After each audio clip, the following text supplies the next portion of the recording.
A lot of small business owners, entrepreneurs, start a business from the skill sets that they've got. So I normally use the analogy of a baker. So a baker is making bread and cakes for a bakery. They're really good at what they do. They're not really getting the most out of their employment where they are, or there's a disjoint between them and the business owner. So they think, I'm great at what I do, I'll go and do it myself. So they set up a business and they make brilliant product. So they're doing the technical work. What they lose sight of is as the business grows, they take on more employees, they need a bigger premises. And so the business grows, but so does the complexity.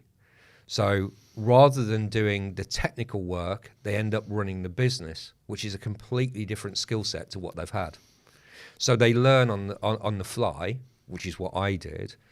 But the tools that I've learned from other people who've been through that process, if I'd have known that the first time I had my business, eliminate a lot of pain. it would have probably been 3 times bigger, and the profitability would be much higher as well.